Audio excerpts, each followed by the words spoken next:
दोस्तों, आज इस वीडियो में आपको एक डिज़ीज़ जिसको हम हेपेटाइटिस बी कहते हैं उसके बारे में बताएंगे।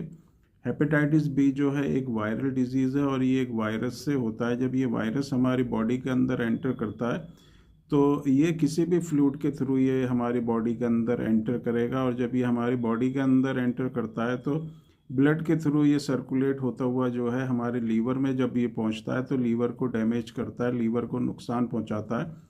एडल्ट्स में क्या होता है, ज़्यादातर केस में जो ये वायरस होता है ये एक्यूट कंडीशन में रहता है और ज़्यादा लीवर को नुकसान नहीं पहुंचाता। उसके बाद ये अपने आप ही इसके जो सिम्टम्स होते हैं वो सबसाइड हो जाते हैं। लेकिन कुछ केस में, कुछ परसेंट केस में एडल्ट्स में भी क्या होता है, ये क्रॉनिक कंडीशन में पहुंचता है, और जब ये क्रॉनिक कंडीशन में पहुंचता है तो ये लीवर को डैमेज बहुत ज़्यादा करता है। लीवर सिरोसिस और लीवर जो है फेलियर तक इसमें हो जाता है। तो इसमें इस तरह की अगर कंडीशन होती है तो वो फिर बहुत ही पेनफुल और डेंजरस कंडीशन होती है। छोटे बच्चों में क्योंकि बॉडी फ्लूइड से पहुंचता है, तो अगर कोई मदर इन्फेक्टेड है तो उससे उसके बच्चे में भी ये पहुंच सकता है, या दूसरे किसी भी तरह का ब्लड ट्रांसफ्यूज़न है या किसी दूसरे तरह से अगर कोई भी फ्लूइड बॉडी के अंदर दूसरे इंसान की बॉडी के अंदर पहुंचता है तो उससे ये इन्फेक्टेड होता है। छोटे बच्चों में क्या होता है, ख़ास तौर से जो 8 साल या उससे छोटे बच्चे हैं उनमें ज़्यादातर केस में अगर ये वायरस बॉडी के अंदर पहुंचता है तो एक क्रॉनिक कंडीशन में चेंज होता है और बहुत ज़्यादा नुकसान जो है वहाँ पहुंचाता है।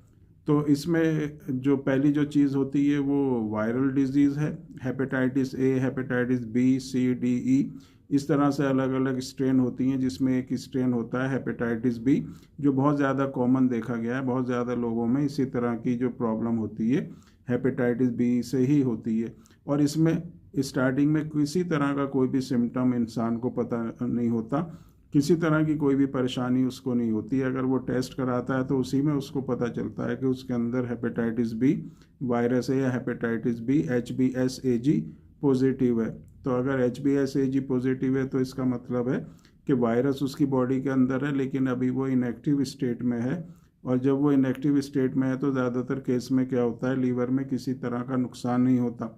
लेकिन इसको जो है न्यूट्रलाइज करना, इसको नेगेटिव करना बहुत ही ज़रूरी है, क्योंकि अगर ये आपकी बॉडी के अंदर रहेगा तो आगे चल के ये जो है क्रॉनिक कंडीशन में चेंज हो जाएगा, और जब ये क्रॉनिक कंडीशन में चेंज होता है तो ये लीवर को डैमेज करने लगता है, लीवर को नुकसान पहुंचाने लगता है। और अगर हम इसमें लापरवाही करते हैं तो लीवर का जो है पूरी तरह से फेल होना भी मुमकिन होता है, जिससे बहुत ज़्यादा कॉम्प्लिकेशन होती है। लीवर ट्रांसप्लांट तक जो है कराना पड़ता है, जिसमें काफ़ी परेशानी होती है।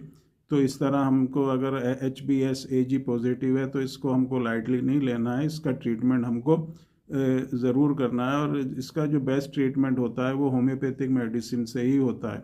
होम्योपैथिक सिस्टम में बहुत अच्छी ऐसी मेडिसिन आती हैं जो हेपेटाइटिस बी वायरस को न्यूट्रलाइज करती हैं, और HBsAg जो है नेगेटिव रिपोर्ट में आती है, और जो इसका वायरल लोड अगर बहुत ज़्यादा बढ़ा हुआ है तो वो भी कम होता है और बिल्कुल न्यूट्रल फॉर्म में आ जाता है। तो ट्रीटमेंट करना बहुत ही ज़रूरी है, क्योंकि जिन लोगों को हेपेटाइटिस बी है, अगर उनके अंदर किसी भी तरह का डैमेज लीवर में हो रहा है तो उनको जो है प्रॉब्लम होना स्टार्ट हो जाएगी, और उनको सिम्टम्स होंगे, उनको भूख नहीं लगेगी, उनको जॉइंटिस हो सकता है, पेट का फूलना, गैस बनना, और इसके साथ दूसरी कई तरह की कॉम्प्लिकेशंस जो हैं इसमें होती हैं। तो जिन लोगों को हेपेटाइटिस बी है तो बहुत अच्छी तरह से होम्योपैथिक मेडिसिन से हम इसको ट्रीट कर सकते हैं। तो अगर आपको इस तरह की कोई भी प्रॉब्लम है तो आप अपनी रिपोर्ट जो है व्हाट्सएप नंबर जो कि डिस्क्रिप्शन बॉक्स में दिया गया है आप उसमें भेज सकते हैं। हमारी कोशिश यही रहेगी कि इस तरह की जो भी प्रॉब्लम है, जो सिम्टम्स हैं, जो लीवर में डैमेज है, उसको बिल्कुल ठीक करके लीवर की सेल्स को भी रिवाइव करें, और जो वायरस है उसको भी बिल्कुल ख़त्म करके आपको एक हेल्थी लाइफ की तरफ लेकर जाएं।